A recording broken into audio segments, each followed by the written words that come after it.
Terry's not here. Okay. Yeah, so it's just me, Mary Oquendo, and Paola Anderson. And by the way, okay, we're both Pet Tech Pet First Aid instructors. Yes, we are. Okay. So kind of safety, and that is kind of our thing. Yep. All right. So I just want to make sure before we really and truly get started that we are everywhere we think we are. Okay. Because this is not the CPPGA's restream. This is mine. We just want to make sure that we are at least in the group, I mean, Mhm. in the business page. And then we can take it from there. So, what we're going to discuss tonight, okay, is that it's called Mystery Respiratory Canine Illness. It has an official name. Okay. So we want to, like sort of like waylay some fears about this. And being armed with knowledge is great. And I know I'm at least on my personal profile where this is also being watched.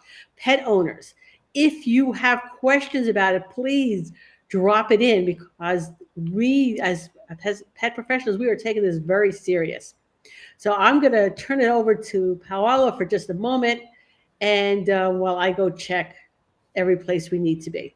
Yeah, great, Mary. Thank you so much. So, what we want to talk about tonight is basically clear up some misinformation that we have regarding this virus slash bacteria slash we don't really know what it is yet, but it is causing panic within the industry, with pet professionals and pet parents as well at home. Do I take my dog to the dog park? Do I take my dog to the groomer?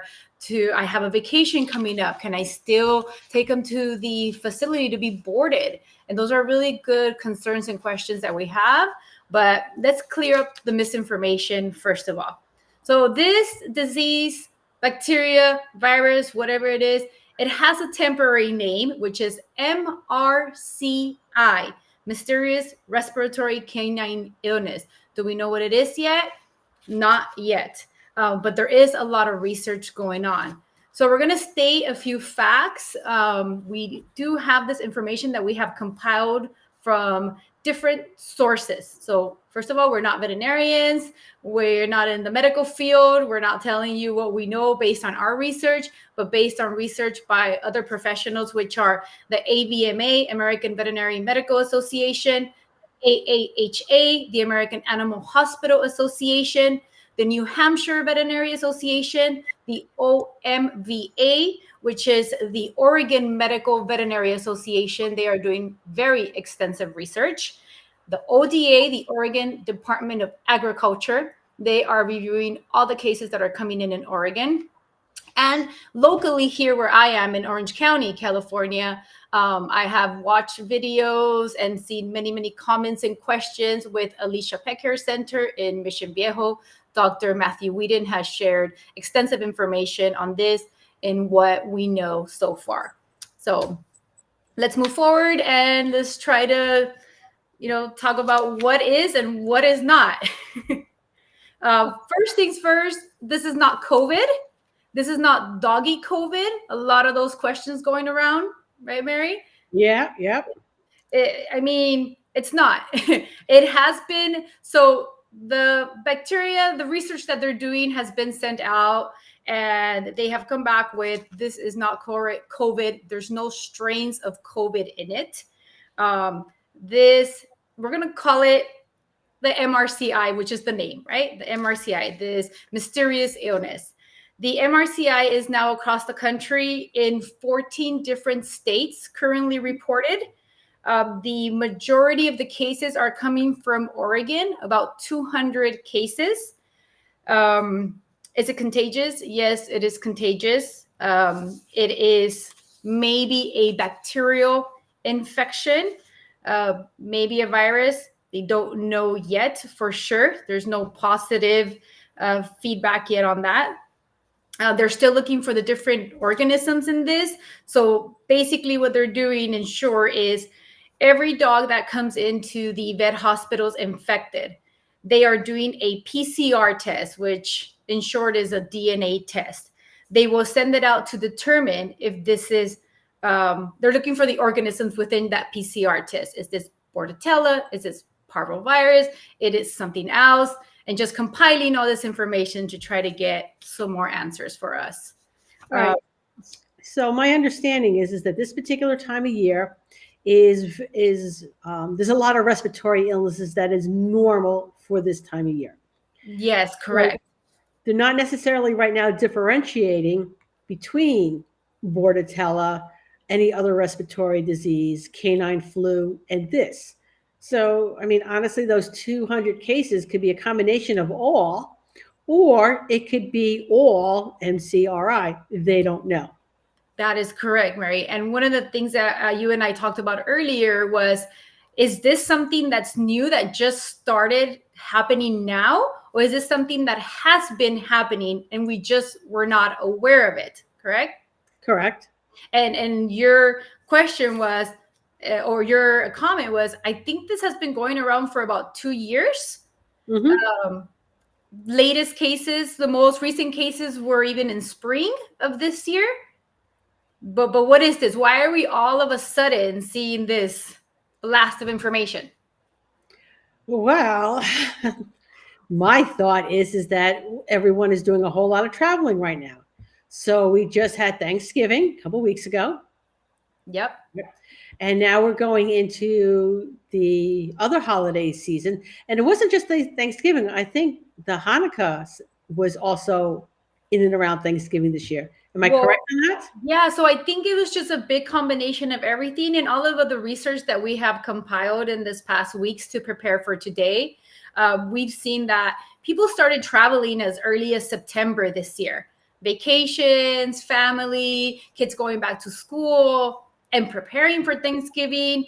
I mean, I think that in our salon, for example, we have seen people going on vacations since early November, already going to different states, working a little bit different with the economy that we have right now. Instead of taking vacations, people have decided to go to the state where the sister is or the brother or the dad and go with all their pets and their whole family together, right? We've seen a lot of that. So of course, when we see a lot of movement of people, these diseases or whatever is out there is moving with them. Yep.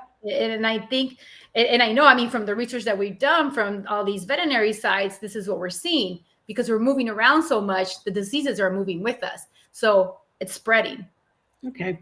So, and I just want to make mention, especially for the pet owners who are watching this, to truly understand that the pet professionals, the groomers, the kennel, this is taking this very, very seriously. If for nothing else, we all have dogs at home too, and we don't want to bring something home to our own personal pets when we could have prevented it with careful sanitation.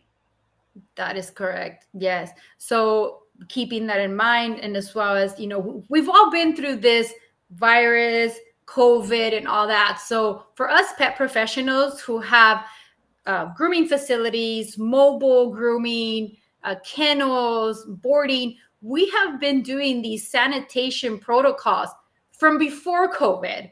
Yep. So COVID just, it made us look for other options that we can apply into our businesses and our daily lives to help prevent the spread of disease. So all we're doing is continuing those sanitation protocols. So we are already in it. It's not that we're looking for ways to help decrease the spread of any viruses or diseases.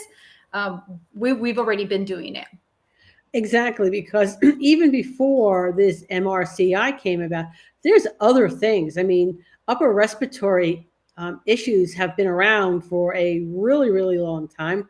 So it's always been for most groomers that we have very, very good cleaning protocols.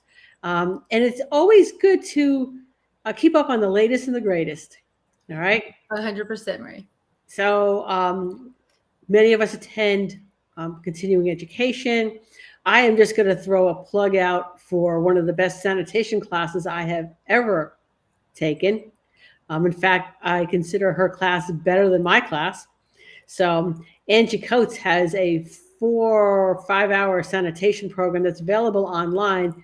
anybody wants that information, they can most certainly contact me, and I will I'll put you in touch with Angie. But yeah, so it's just keeping up with what we're doing. And it is always good to review our protocols anyway. Always, always good. And, that brings us to the next topic, which is if you are scared to take your dog to a grooming facility or your boarding facility, ask these questions. What are you doing to help, with minimizing the spread of whatever it is that's happening right now? What are your cleaning protocols? What are your protocols in general, your procedures to help keep my animal safe during this time? Ask questions, and most of the time you will get very positive feedback to help you ease your mind. Yeah. And I will say it. If a client, I'm like retired from grooming now. However, whenever a client wanted to know what my procedures were for cleaning, I most certainly would let them know. In fact, I had one of my clients who used me because she would watch me clean up afterwards. Okay. Yeah. So don't be afraid to ask your groomer what it is that they're doing to prevent the spread of anything that could be viral or bacterial. Exactly. And without even going so much in detail with other diseases, kennel cough. Yeah. Kennel cough has always been a big deal. So groomers have always been very careful with kennel cough, all the way from asking the questions when the pet parent makes that appointment. Has your dog been sick in the past couple of weeks? Has your dog been at a boarding facility in the past couple of weeks? To being able to do that snout to tail assessment when that dog comes into your facility and check to see if they have any discharge from the nose. Do they look lethargic? We know our animals when they come in, if we can see anything different in them, including, are they coughing? And if you have that case, that dog goes home right away. It does not come into your establishment. So on the flip side, when should you not bring your pet into being groomed? Okay. Mm-hmm. If your pet is coughing, if your pet does have any discharge, Mm-hmm. all right, take your pet to the vet and get them checked out first. I have one of my pets is immune compromised, so he's the only one that I'm actually really concerned about. My other dogs are young and healthy. Yeah. And there's a few signs and symptoms that we need to watch out for in our pets at home and our pets coming into the facility. The main symptoms are coughing, sneezing, and goopy eyes. So those are the three main things that we're looking for. Aside from at home, we're looking at lethargy. There's been many cases that I've read into where the dog did not have any of these symptoms. He wasn't coughing, he wasn't sneezing, the eyes were fine, but he was really tired. There was lethargy. So he was infected with this mysterious illness. All right, so let's bring up another point.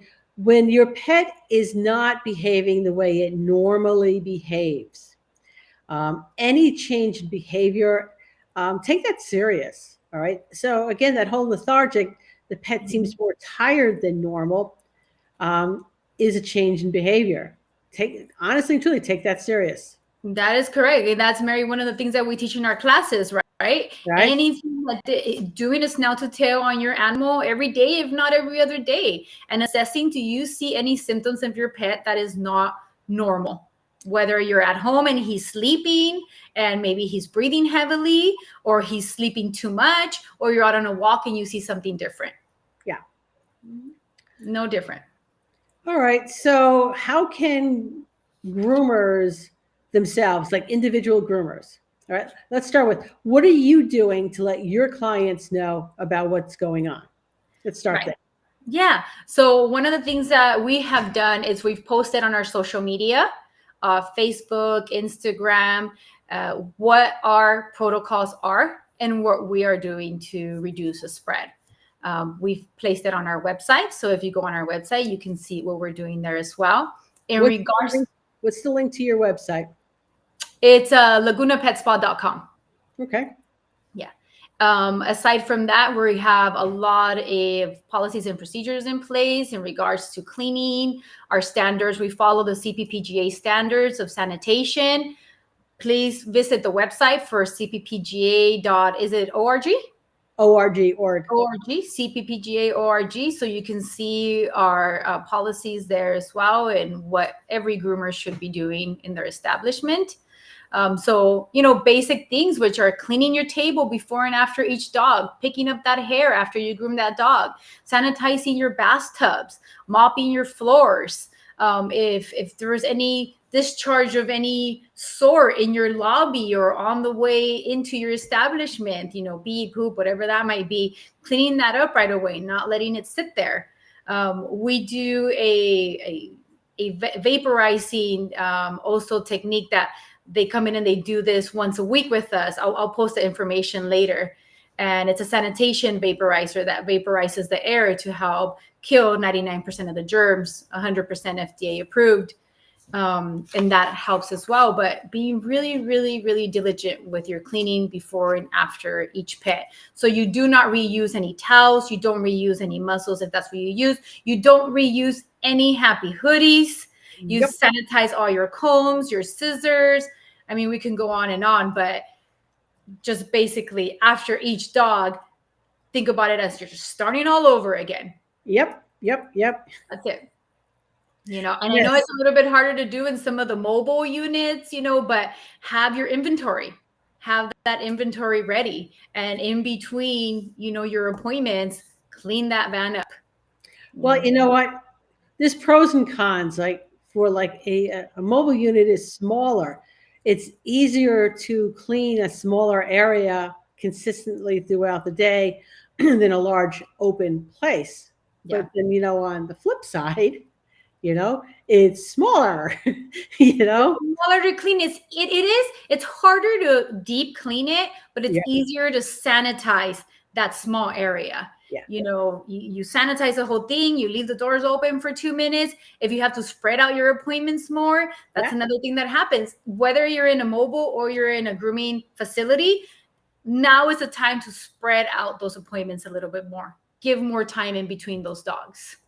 Right. Also, not letting dogs pass each other in shops. No contact at all. I'm not gonna obviously judge, but I am not a fan of cage-free grooming facilities. That's kind of like taking your dog to a kennel facility, but we all do things differently. If you're gonna do it that way, not only do you have to be okay with the consequences, but the customer as well. They need to know that there are consequences to these type of facilities where everyone is in contact with each other. Okay. I'm going to say this too will pass. Okay. Because when canine flu first came out, I'm formerly from the East Coast. So when canine flu first came out, it started out at the racetracks because there was a lot of greyhound racing in the area at the time. So it started off at the racetracks and it just spread. And when it first came out, it wreaked havoc on the population, especially on those pets that were immune compromised. It is not the same issue it was. It's not the same issue today that it was. And I don't know, was that 10, 15 years ago? Yeah. Okay. So question is, what are your thoughts on a UV Lightroom sanitizer? Okay, I'm going to be really specific on the brand I'm going to talk about. Okay. So there's a company called Tool Clean. That's Kleen. Okay. They actually test their UV. So if you're using a UV Lightroom sanitizer that comes from Tool Clean, I'm going to say absolutely. Okay. Keep in mind, when you're using a whole room UV sanitizer, it should be done at the end of your day when you shut off the lights and you leave, because you really shouldn't be in a whole room while it's being UV sanitized. Okay. Correct. They do make smaller units for tools. They make wands. I can't speak for other companies because I don't know what the testing is on those companies. Right. And companies, because Okay. There. All right. So yeah, UV sanitation, and you have to use it in the manner like anything. You have to use it in the manner that the manufacturer tells you to use it. All right. So if the UV, if it says you have to, and keep in mind, UV light will only sanitize what the UV light reaches.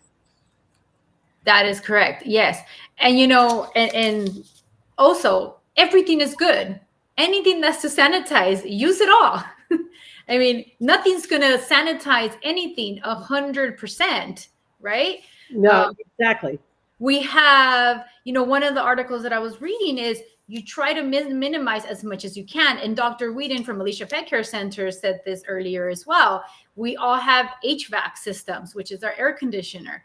It uses recycled air. So even if you have dogs in separate rooms, you still have that recycled air that's going around. So if this is one of these diseases that we're talking about, this mysterious thing where it is airborne, it's there. So everything that we can do to minimize exposure is good. UV lighting and anything else that you can think of. Okay. That makes a really good point. Because I think I'm going to talk to the boarding facility about their HVAC system before I bought my dogs. I mean, we all use the same thing. If we're not using an HVAC with recycled air, then what are we using? We're using something that's really expensive, like the ones that they use in the hospitals. Right. Even at that, I was talking to a nurse friend that I have. So even at hospitals, they have these big units that they use to clean the air in the hospitals. If you're in a room, in a private room, and your neighbor has pneumonia, are you not going to get pneumonia because they have a really amazing HVAC system? You probably are. You probably are. It's right there. It's there. I think more people get sick visiting friends at the hospital than almost any other, because all the germs are there. 100%, 100%. But we were reading an article earlier. It's a blog that you and I were talking about. It's called Worms and Germs by Dr. Scott Weiss, and he says something that I really, really want to stress here, which is being aware is good, but being anxious is bad. Let's not freak everybody out here. Again, let's go back to our COVID days and we see how freaked out we were in that. Yes, these are animals. This now has hit them on this mysterious illness, and we're going to do everything that we can to minimize that exposure. But your dog's life is going to go on. He's going to need to go to the vet when he needs to go. Yeah. There's dogs that, for medical reasons, need to be groomed on a regular basis. Yep. So let's keep those lines of communication open with your grooming facility or your kennel.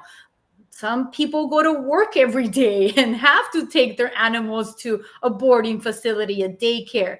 So keep those lines of communication open with them. And if there's something that you want to recommend to them that maybe they don't know about, I am sure that they will be open to your feedback as well. Yeah. So like anything, any of the issues that we ever have with our clients always comes back to a communication issue. 100%. Okay. Mm-hmm. So be clear, be open, let them know what you're doing. All right. Because these are family members. Yes. Okay. They are.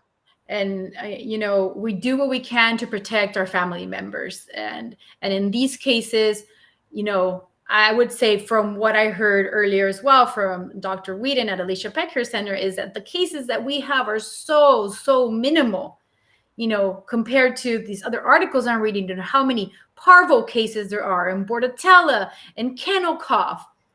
Are we not thinking about that? We're just thinking about this crazy, mysterious illness. Yeah, but I'm not sure actually throwing those numbers up are just going to add a little fuel to the fire. Oh, yeah. But the bottom line is you're absolutely correct. There are so many things that go around. I had a friend of mine with a grooming shop, and she was next door to a pet store, and they ended up with parvo at the pet store, and she had to shut down her grooming shop because of it. Oh, that's horrible. At least she shut it down. Yeah. Oh, they don't mess. The state of Connecticut did not mess with parvo. Yeah, that's great. I'm really happy to hear that. Yeah. If we talk a little bit more about this mysterious illness and so forth, and one of the things that we really want to stress again was if you see any signs, immediately go to your veterinarian to get your dog checked, because it can progress really quickly, and you want to do whatever you can to start treatment right away. The best way I think to explain this, there's been a few cases that I read about that the animal started with the cough and the sneezing. They started the treatment. Within a couple of weeks, he got better, but the cough continued. And it's been months and that pet still has that cough. So the way that Dr. Whedon explained it earlier is, I'll read it out loud, is it's the same thing as when humans get a cough. You get a cold first, then that cold progresses and you get on antibiotics. Within maybe 2 to 3 weeks, you're better. But that cough lingers on. And it's there and it's there and it's February and we're still coughing. But we have no other symptoms. So that's kind of what they're looking at now. The dogs that have already gone through the symptoms, if they have gotten better from that, still have that lingering cough and are being treated with inhalers or cortisone or whatever that vet chooses to treat them with. Yeah, I have sinus issues. So when I get, I like to prevent it before the cough starts, because if I get a cough, I've got the cough for months. Same here. And just a little more information, the quarantine on this is about a month. So if your pet gets sick, it's about a month that you're not supposed to take your dog anywhere, until you get that clearance from your veterinarian. Okay. Well, we see that the veterinarian community is taking this serious. Okay. The veterinary community is taking it serious. Your groomer is taking it serious. Your kennels are taking it serious. Everyone is taking it serious. Okay, Just then. so our pet parents know that it's not that we are ignoring this. And even though it's a mystery, we are taking preventative actions to avoid the spread of this in our facilities. Okay. All right. So, you know what? We are open for questions. And anybody who is like watching this later, just pop your questions in. We will eventually see this, or tag either me or Paola in the questions so that, we'll see it faster. Yes, and when we're done with this, because the streamline is a little different for me, I will post all of my sightings where I received this information from, and any other information in regards to sanitation protocols, websites, anything like that our pet professionals might want to go through and apply in their business, or pet owners that want to do anything at home to prevent the spread. Okay. All right. So no, let's talk a few minutes about pet owners and their responsibility. Because you know what? I'm a pet professional, but I'm also a pet owner. Yeah. Okay. Yeah. So what can pet owners do to sort of like minimize the risk for their pets? Right. So I think that the most critical thing is when you come home, take off your shoes. Same as COVID. Don't walk in your house with shoes on. There's something out there that can be in your shoes, and now you're bringing it into your home. If you work with animals, change your clothes before you come in contact with your own animals. Okay. I just want to jump on the shoes. The shoes are terrible. Okay. Shoes are probably the biggest vector for passing anything around from household to household. So, and I use this example when I'm teaching this. Okay, so I'm a mobile groomer. Okay, I walk from my truck to somebody's front door. Okay, and maybe there's some old poop on there. You know what? Maybe I step in it. All right, you wipe the shoe off, but you know what? It's still there. All right, so now I'm tracking it into my van, and then I'm going to the next house where I'm doing the same exact thing. I'm tracking it into their house and coming back out to my van, and I'm going to the next house and I'm doing the same thing. Shoes, okay, should be, and that was one of the things I had a pair of spare shoes in my van. Yeah. Okay. Yeah. But just for the time when I did step in something and I'm like, damn it. Okay. Change my shoes. All right. Throw this in a bag with some disinfectant in there because I don't want to bring stuff home to my own personal pets. Yeah. And wash your hands when you get home before you touch your pets. Yeah. Like I said, if you work with animals, change your clothes before you touch your pets. When you're out on a walk, I know that there's dogs that have their nose stuck on the floor. There's nothing that you can really do about that. But if you have an immune compromised dog, maybe avoid walking them in areas where there's high traffic, Yeah. where there's a lot of animals walking, you know. Okay. So, and I know you spent a lot of time working on this. So, do you have anything else you want to add? I mean, we've talked about what this is. It is still, just if we're going to end it, we're going to end it with this is still a mystery illness. We still don't know if it's a virus or if it's a bacteria. They're going more towards bacteria than virus. There's so much information out there. Be careful where you get your information from. Don't press that panic button. Yes, there's dogs that have gotten sick from it, but for example, in our area, there hasn't been crazy cases. No one has passed from this.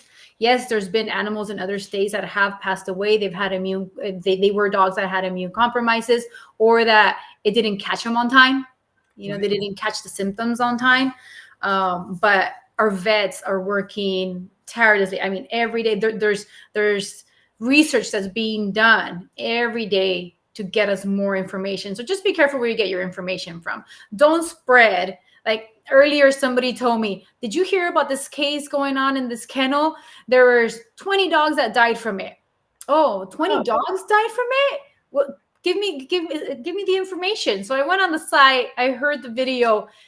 This guy had 80 dogs. 20 of them got infected. One of them died. So 20 dogs didn't die from it. Okay. So 80 dogs is a lot of dogs all right. Yes, this was a rescue organization. Okay, so and then 20 got sick and one died. Okay, so like two of my dogs have vet appointments in a couple of weeks, one of which is immune compromised. So probably what I'm going to end up doing is I'm just going to wait in the car for them to call me, and then I'm not going to wait in the waiting room. No.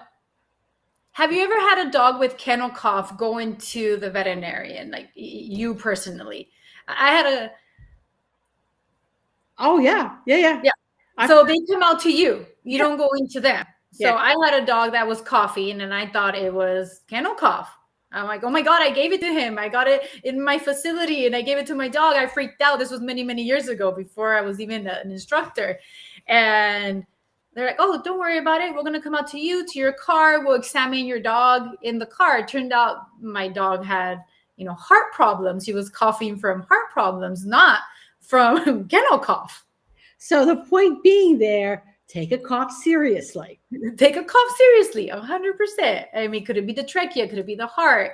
Whatever it is, catch it on time. But if you have an immune compromised dog or you're really scared, just like they did during COVID, have the vet come out to you so you don't have to walk in, especially if your dog is a bigger size and you can't carry a huge lab into the waiting room and put it on your lap like you could a little dog.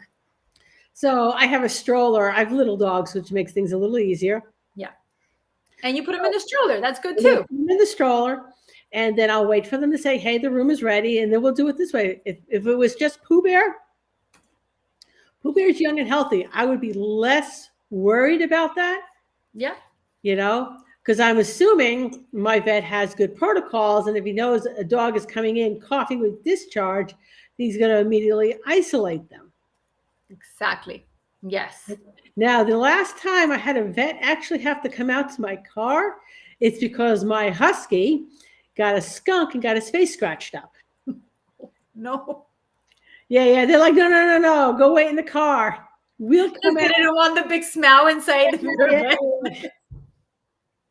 That's too funny. I've never heard that.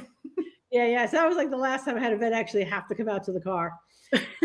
So anyway, like I said, it's not, I don't see it as a reason to panic. I see it as just a reminder that we need to keep our facilities clean and sanitary. All Yes. right. And you know what? Pay attention to your pets. Do a check in. All right. So let's just go off on a little tangent here, not just for this reason. Okay. But doing that snout to tail assessment before you groom any pet is a good idea. Critical. Okay. So maybe we'll do a free how to do a snout to tail assessment for the association. That sounds like fantastic. Okay. Yeah. So maybe we'll record something and then I'll give it away to the associations to post on their websites. Okay, good question. How good is the Bordetella vaccine? I hear the vaccine isn't very effective. The problem with the Bordetella vaccine is that they are guessing on the strain. It's like our flu shot.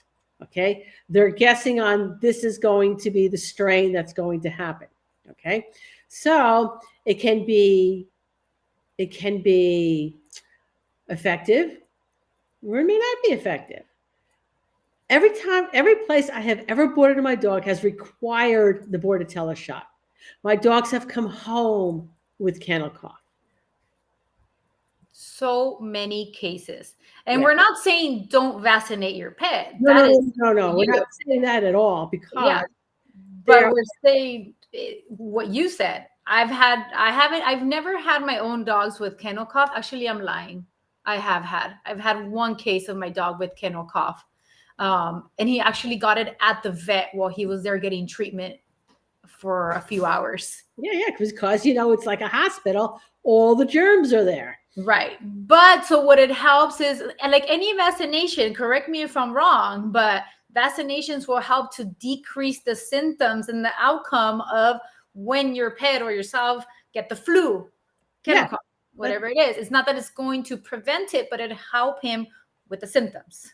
exactly. Well, that's exactly what the flu shot is too. All right. Yeah. If you get the flu, it could be anything from a nothing burger to just much less than you would have gotten.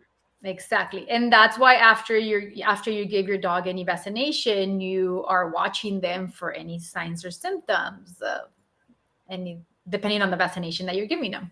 Right. So also just one other thing with kennel cough is caused by different strains. Okay. So there isn't just one strain and that causes kennel cough. There are several of them. So it might also depend on which strain is going around and whether or not your pet has any protection against it. There's just no way you. Yeah.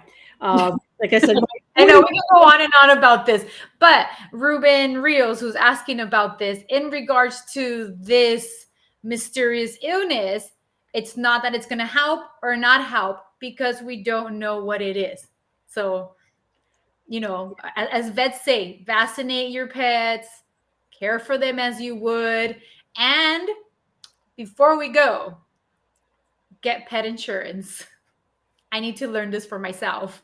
But if anything, tonight, do your research. Tomorrow morning, buy your pet insurance. Do your research. Okay. Do your There's research. a lot of companies out there. Do your research. I have no recommendations to give as far as that is concerned. So I don't have recommendations, but I could say that if you cannot find the right one for you, at least get one. The cheapest one, but get one if you're really concerned about this. As we talk about preventative care, we talk about this pet insurance, getting vaccinations, just prevention. Okay, cool. All right. So we hope we help you get a better understanding of what's going on. Okay.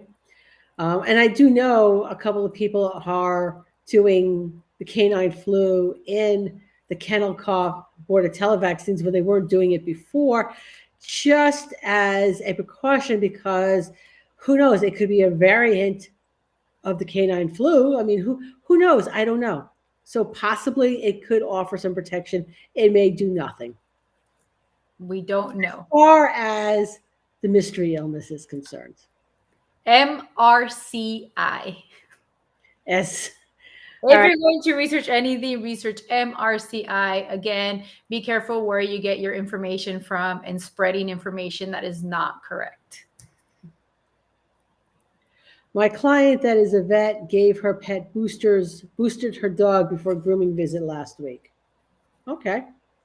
Vet advice and whatever each pet parent is comfortable with doing with their own pet. So again, a conversation with your veterinarian on this. Communication, that's correct. Okay.